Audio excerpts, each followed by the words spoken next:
In today's video, I am going to explain importance of triceps brachii. This is very famous muscle for elbow joint. However, it is also important for shoulder joint. I want to focus on this part. This is triceps brachii, long head.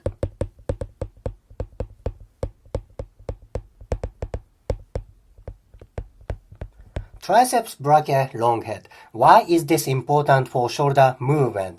Look at its origin. Its origin is right here. It's part of scapula. This part is called inferior glenoid tubercle.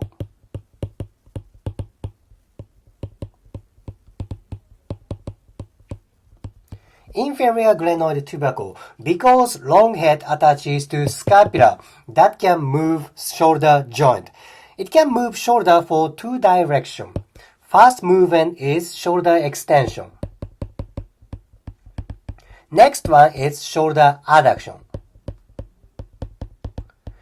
Okay, extension is you bring arm backward. This is extension.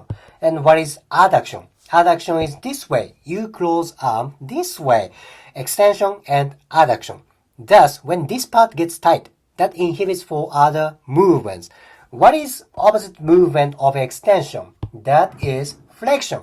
Flexion is this movement. And what is opposite movement of adduction? That's abduction.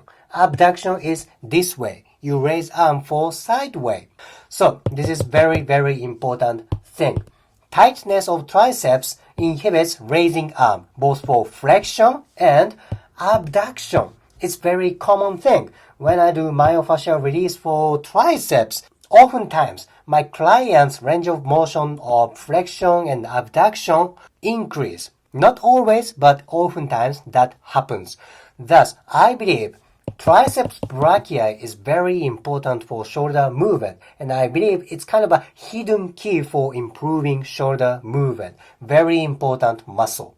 Okay, this is kind of a first part. It's important for shoulder movement, and I'm gonna explain kind of an advanced anatomy. It's kind of a pathophysiology of shoulder joint. Alright, this is posterior view. This is long head of triceps. Look at that. This is very busy area, right? Many muscles and you see some nervous tissues, right? This is long head of triceps. I want you to focus on this tiny, tiny space. This space is quadrilateral space.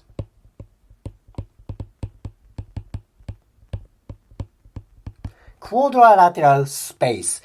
This is very important place. I will explain later. Okay?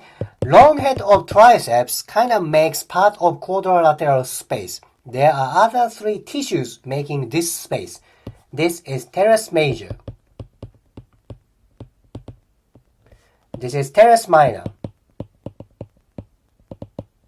And this is humerus. Okay, these four tissues create quadrilateral space. And one nervous tissue kind of emerges from quadrilateral space. This is axillary nerve. Axillary nerve. This is very important for posterior shoulder sensation and muscle movements. So, if one of these tissues get damaged or fractured, or all of them gets damaged, no doubt quadrilateral space is aggravated. Then, what's there? There's axillary nerve. There's chance for impingement of axillary nerve.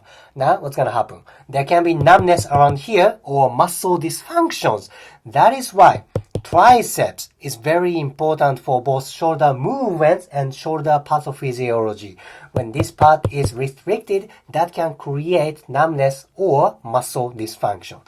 In today's video, I explained why triceps brachii is important for shoulder. Anatomically, triceps long head attaches to scapula. Thus, that can move shoulder. That can move shoulder for two directions, extension and adduction.